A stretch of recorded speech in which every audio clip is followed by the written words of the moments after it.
Temos então a palestra ESC Situação de Mercado. Convidamos o diretor de Administração e Finanças do Sebrae São Paulo, o senhor Guilherme Campos, e também o consultor do Sinfac São Paulo, o doutor Alexandre Fux das Neves.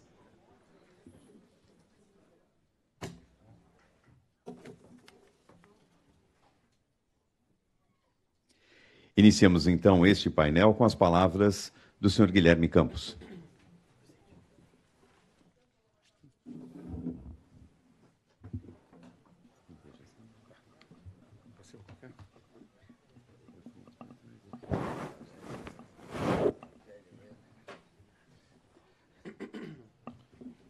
Bom, senhores, a ESC é um exemplo daquilo que eu duvidava que deu certo. O que o AFIF conseguiu com a ajuda de vocês foi algo, assim, inusitado.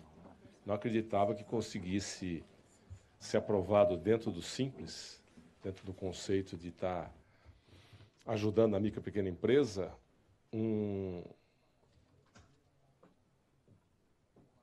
uma solução que fosse tão contra ao sistema financeiro nacional, no sentido da centralização do monopólio do sistema de crédito no país. E isso vai provocar uma grande revolução. Então, parabenizo você, Hamilton, pela luta que você, toda a sua diretoria, equipe, seus associados, conseguiram ajudar nesse processo. Garuti, que está aqui, Libanori, que também estão aqui, para colocar o Sebrae à disposição, e o Sebrae vai usar muito vocês, porque vocês são os viabilizadores, tecnicamente falando, para que essa vitória não se torne uma vitória de pio, que seja efetivado, que aconteça e que o crédito seja irrigado. O Sebrae... Posso tirar? Acho que é melhor. Alô, aí. O Sebrae tem a oportunidade de estar com vocês, junto nesse processo. O nosso presidente nacional, Carlos Médici, manda um abraço para você. Hamilton disse que hoje não tinha como vir, pediu que eu representasse, não estou à altura, mas eu tento. E manda também aqui um abraço do nosso presidente do Conselho, Tirso Meirelles, e do nosso superintendente de São Paulo, senhor Wilson Poit. Estamos juntos com vocês, precisamos de vocês, e vocês nos usem enquanto Sebrae para que essa vitória seja materializada de vez. Vamos lá. Vou dar uma passadinha rapidinha do que o Sebrae faz para colocar o assunto da ESC na pauta do dia. É a disseminação, o levantamento, a parte mais de acompanhamento e de sustentação a essa iniciativa. Toda a parte de comunicação, que é colocada por parte do Sebrae Nacional, Sebrae de São Paulo e todos os estados que têm um interesse muito grande nesse projeto. Falar de ESC, depois de um assunto tão quente como a reforma tributária, dá até sono de vocês, né? Mas vamos lá, né? Vamos lá. As ações realizadas é uma prestação de conta daquilo que foi feito pelo Sebrae. Vocês falam de mim na Ponte Preta? Então, torcedor da Portuguesa chegando aí. Ô, Paulo.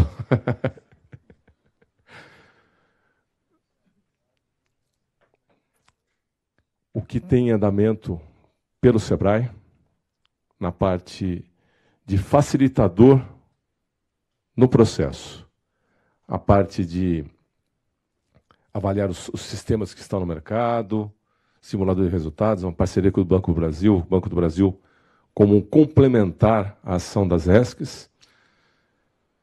As pesquisas dos grupos focais, me pergunte direito isso aí, que eu também não entendo direitinho o que é isso aí, mas está lá, está bonito. E a capacitação que é fundamental nesse processo que, como foi dito, você que disse, Hamilton, muita gente vai quebrar ainda, né? Vai. Muita gente vai quebrar. Cabe a nós dar o instrumento e as informações necessárias para que o número de pessoas que não sejam bem-sucedidas com a ESC seja o menor possível. É essa a nossa missão, nosso grande objetivo. Existe uma página dentro do Sebrae específica para o ESC, com todas as informações, com todas as os subsídios para que você possa, passo a passo, entender como é que funciona a ESC. E é muito complementar aquilo que vocês fazem aqui ao Sinfac. É muito complementar, é importantíssimo a participação de vocês. Eu não vou deixar de dizer e agradecer.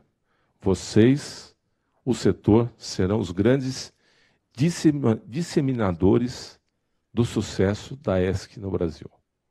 Vocês, que já têm experiência anterior, estão usando essa nova ferramenta para abrir um novo negócio dentro dos seus próprios negócios, e aqueles novos que estão vindo, se associando aqui, no caso de São Paulo, ao Sinfac, e aproveitando todo esse conhecimento anterior. É muito importante isso.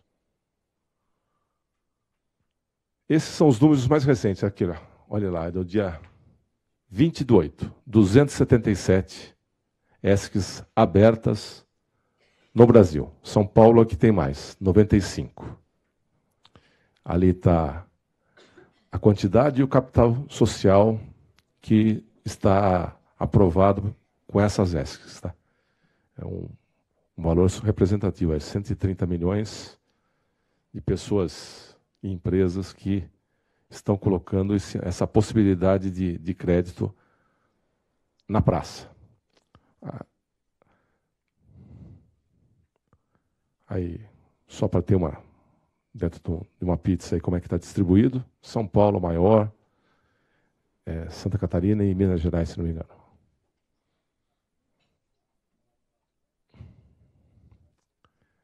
Quantidade, aquele era pelo valor que estava sendo ofertado, e aí a quantidade de ESCs. São Paulo com 95 é maior. Agora, o que me causou surpresa em São Paulo é essa próxima aqui. É a própria cidade de São Paulo com uma quantidade muito representativa. 42, praticamente metade de tudo está na cidade de São Paulo. A ESC, que veio dentro de um conceito de estar irrigando os locais mais distantes, as praças menos atendidas, é onde tem a maior abertura. Para mim é um dado que surpreendeu. Eu imaginava muito mais ESCs espalhadas pelas cidades do interior do que especificamente aqui na capital.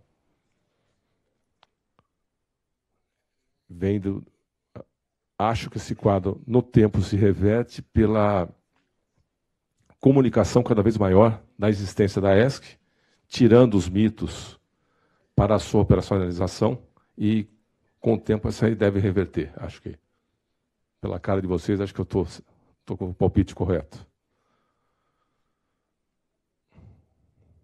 Olha lá. E nas cidades ainda são as grandes cidades onde existe a maior quantidade.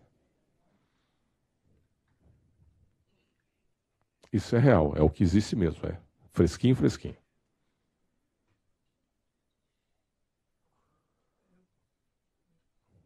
Olha lá.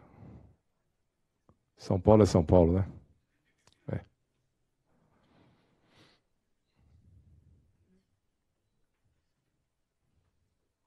É isso. Essa apresentação mostra para vocês a situação atual de como está esse esforço para que a ESC venha para valer. Está num bom caminho. Acho que a tendência é exponencial na sua abertura.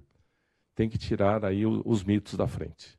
E para tirar os mitos, ninguém melhor que o Dr. Alexandre, que é quem conhece de cabo a rabo o que pode dar certo, o que pode dar errado, e que alimenta o setor naquilo que pode ser perigoso e naquilo que pode ser melhorado na legislação. Então, Alexandre, você é um grande norteador, a biruta de aeroporto nos assuntos jurídicos para esse assunto específico da ESC. E que, só fazendo um paralelo com a reforma tributária, a reforma tributária que deu certo é a Lei Geral da Micro e Pequena Empresa. Efetivamente aconteceu, simplificou e melhorou a vida da imensa maioria das empresas do país. vitoriosa, vitoriosa mesmo. Se pudéssemos pegar esse exemplo e replicássemos, nem que fosse por etapas dentro da reforma tributária, já seria aí um grande passo. Sou otimista, torço para que dê certo, mas sempre vejo com preocupação. Delfino Neto fala, tudo aquilo que vier do governo desconfia, não é isso? E olha que ele era do governo, então... Ele era do governo. E agradeço aqui a oportunidade de estar com vocês, em nome do SEBRAE. Reiterar a nossa parceria, Milton. Agradecer todo o seu trabalho, toda a sua equipe que sempre presente, sempre nos cobrando, sempre pedindo para que nós ampliássemos o trabalho para levar a ESC à micro e pequena empresa. Muito obrigado mesmo, e obrigado pela paciência de vocês. Bom dia.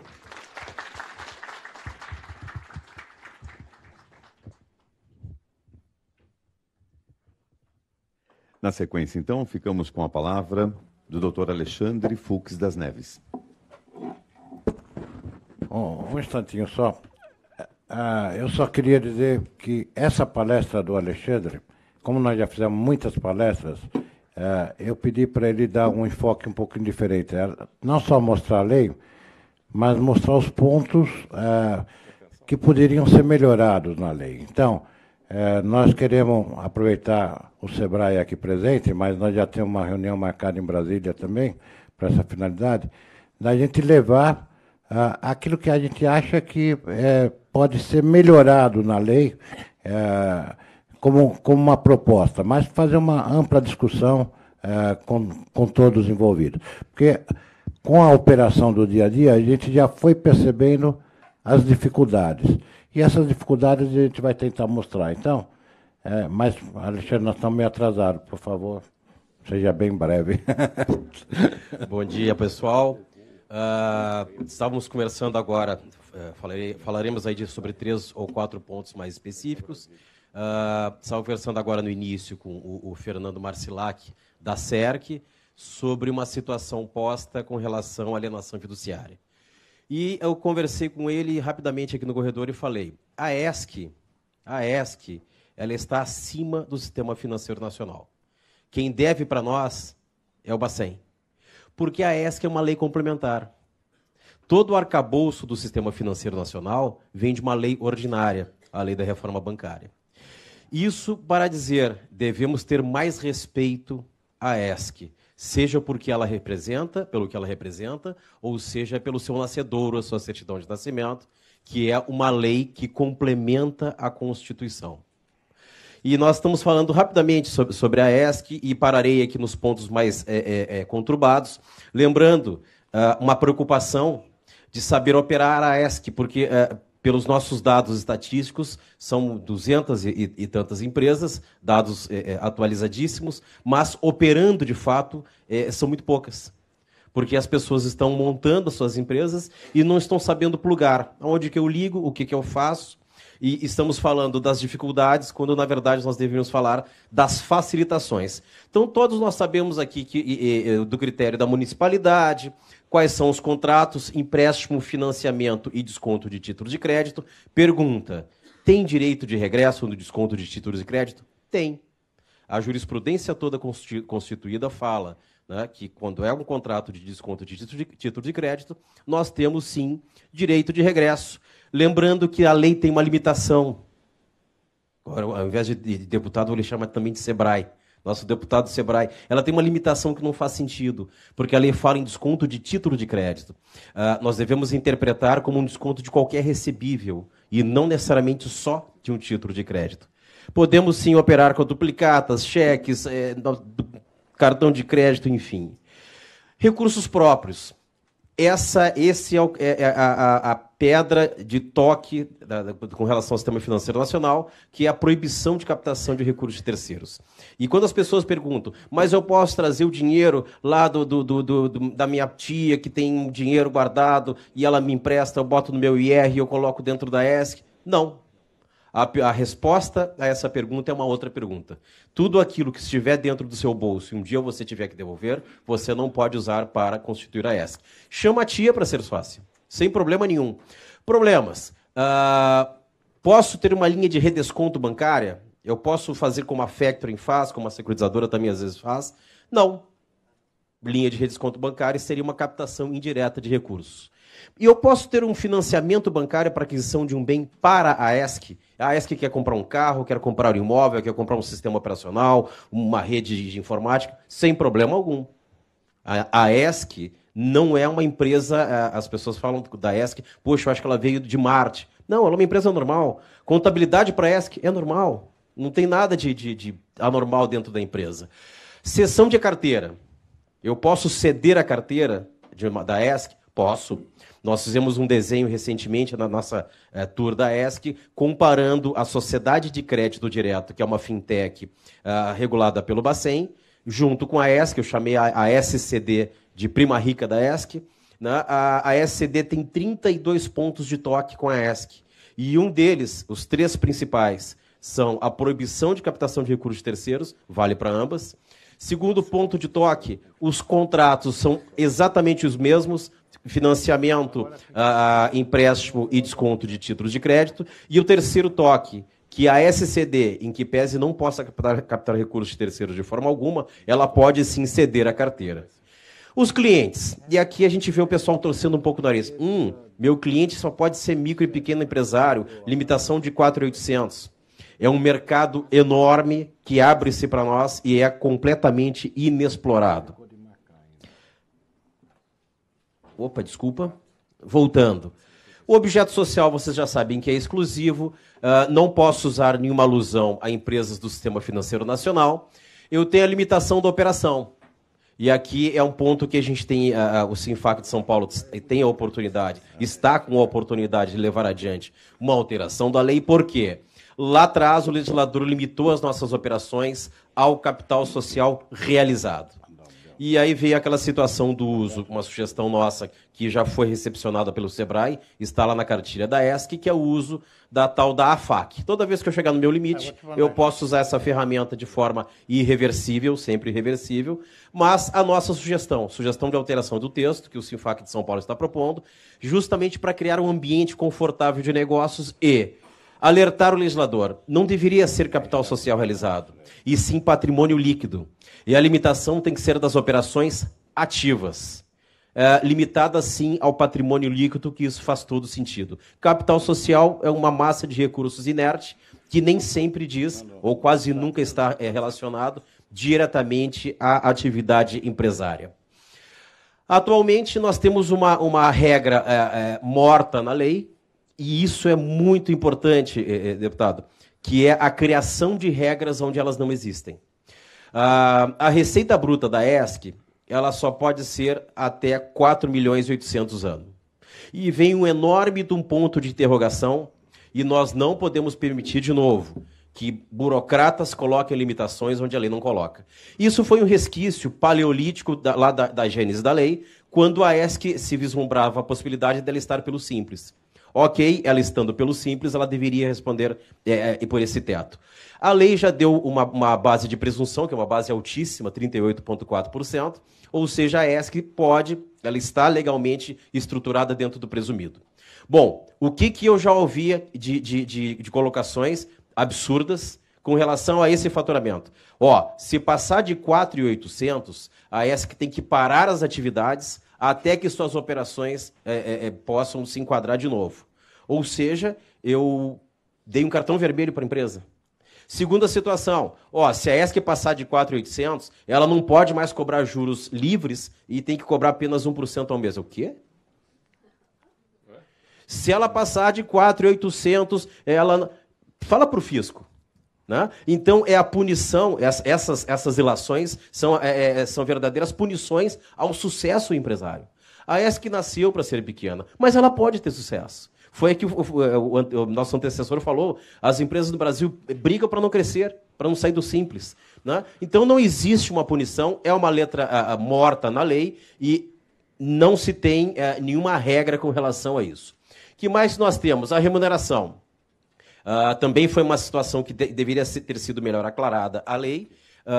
Remuneração somente com relação a juros remuneratórios, e ficou uma grande dúvida aí no público com relação aos juros moratórios. Sem problema algum, pode ser contratado, pode ser cobrado. Recuperação de despesas é uma situação. Muito obrigado. Muito obrigado. Obrigado, pessoal. Desculpa sair antes aqui. É uma situação. Sabe tudo. Obrigado.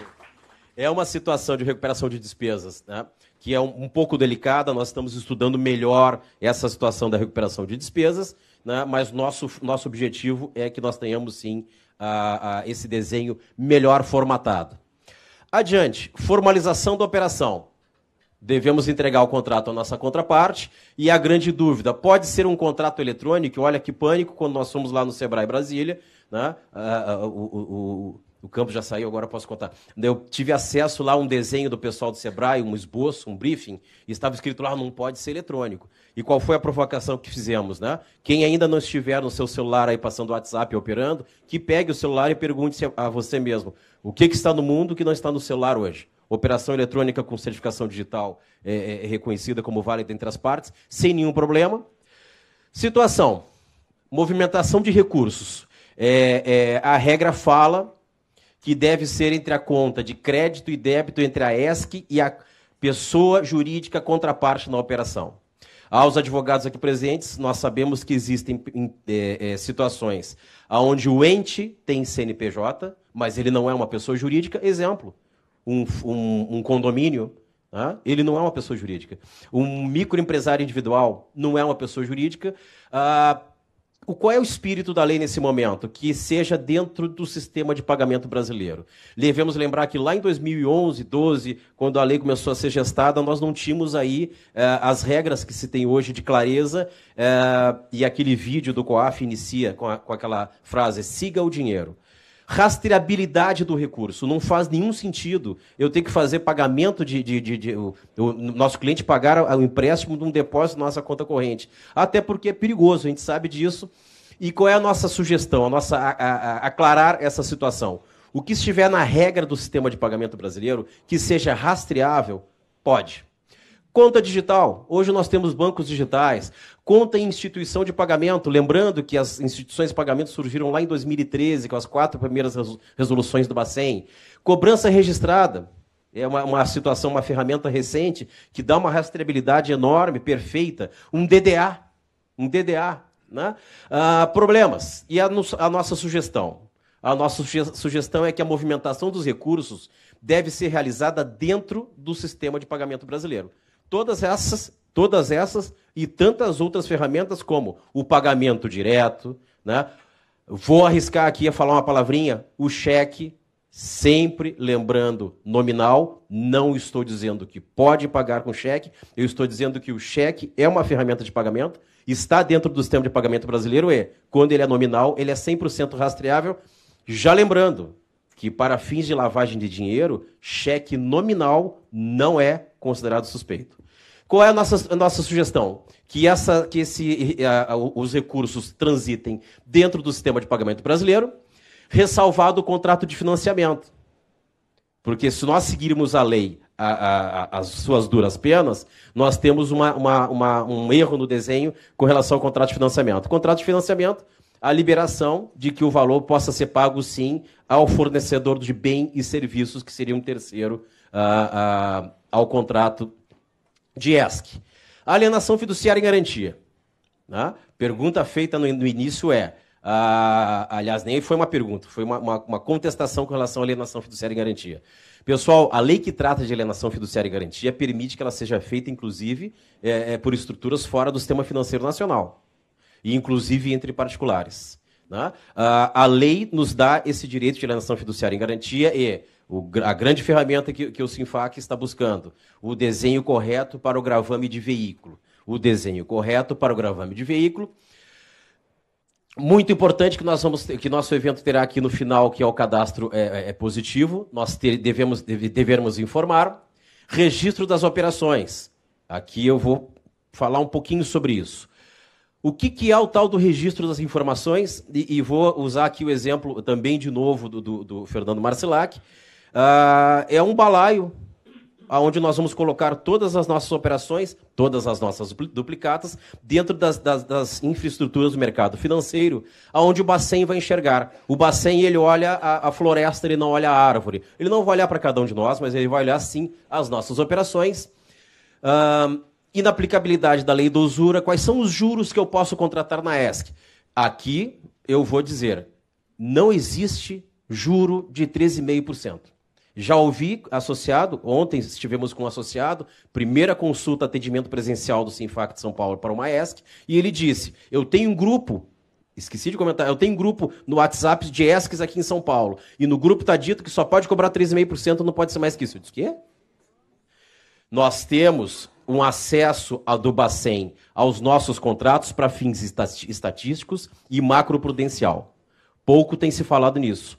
Fins estatísticos. Qualquer um dos senhores pode entrar no Bacen agora e ver a estatística de juros cobrados no setor. Não faz nenhum sentido eu fazer um crédito emergencial para uma empresa que está negativada, sem garantia, ter a mesma taxa de juros, como, por exemplo, eu financiar um caminhão novo, que ficará em garantia a minha empresa, aonde 100% do bem está em garantia, eu financio 20%. São taxas de juros completamente diferentes. Então, é o mercado que vai fazer os juros, é o tipo de contrato, é o tipo de garantia e é o perfil da nossa contraparte. Vamos adiante.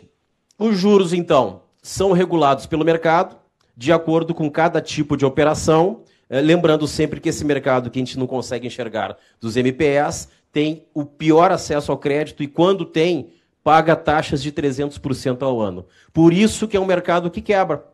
Longevidade, 1 ano e meio, 2. Qualquer um tomando juros a 300% não consegue sobreviver. Finalizando, o que é, então, esse tal de controle macroprudencial?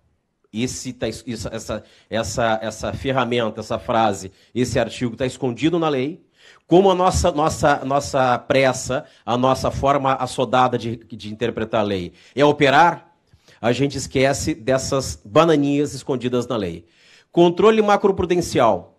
Né? Nós sabemos que essas regras vieram a partir de 2010, não sabemos ainda ao certo como elas poderiam entrar dentro da ESC, mas fica apenas uma lembrança. E essa semana, o COAF, que agora deixou de existir, está agora dentro do Bacen. Regras podem ser, sim, colocadas, já havia falado lá no início, continuo dizendo, pelo número de empresas que tem se multiplicado, o Bacen pode, sim, criar regras de controle macroprudencial, lembrando, é ele que cuida da ferramenta de transferência de recursos. Adiante. Opa, desculpa. O Sebrae. O Sebrae está lá claramente dentro da regra. O Sebrae ele vai atuar no apoio e fomento às regras e às próprias empresas simples de crédito. E finalizando, prevenção e combate à lavagem de dinheiro. Nós não tínhamos no COAF desfeito, nós não tínhamos ainda layout para agregar, né? Com essa alteração, fica em suspenso essa situação da prevenção e combate à lavagem de dinheiro, mas aqui é uma opinião particular minha, pessoal minha, que com certeza nós teremos regras para a origem do recurso colocado na ESC. A lei fala em recursos próprios. Hoje, ninguém fiscaliza, ninguém pergunta de onde veio, ninguém pergunta onde é que está o dinheiro. Eu tenho uma convicção pessoal minha. O momento de abrir a ESC é agora. Quem tem dúvida, abra. Porque lá na frente é bem possível que o Bacen coloque alguma regra, e é uma regra legítima, é uma regra de proteção à sociedade, à economia e à macrocriminalidade, uma regra que diga origem dos recursos. Júnior, é razoável essa regra, sim ou não? Quer falar um pouco sobre como é que a gente faz a prova de origem de recurso do Bacen? Não, né? Gente, aquilo lá é um calvário, instituição financeira é pague para entrar, reze para sair. Pessoal, então, a tributação. Já foi muito falado sobre a tributação, base presumida de 38,4, a maior base de presunção que existe. A ESC pode ser pelo presumido? Pode ser pelo presumido. Nós já fizemos, o presidente Hamilton já fez um quadro comparativo de tributação entre ESC, Factoring e a própria securitizadora. IR normal de 15 mais adicional, contribuição da CSLL 9%, PIS/COFINS cumulativo 365, o IOF é cobrado normalmente dentro daquelas alíquotas, lembrando, sendo a nossa contraparte micro e pequena empresa, tem alíquota reduzida para operações de até R$30 mil. Pergunta, o IOF pode ser, o F tem que ser destacado no contrato, a ESC não é sujeito passivo dessa obrigação tributária, e sim o nosso cliente, devemos sim destacar. E a pergunta que fica, o IOF pode entrar no valor do financiamento do empréstimo?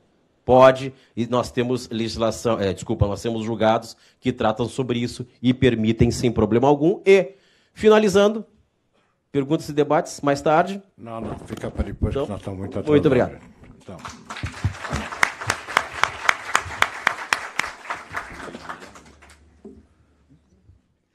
Muito bem, nós finalizamos então este painel, agradecendo imensamente aqueles que fizeram parte dele pela exposição e convidamos o segundo vice-presidente, senhor Marcos Libanori Caldeira, para que faça a entrega então de uma lembrança aqui do 12º simpósio ao Dr. Alexandre Fux das Neves.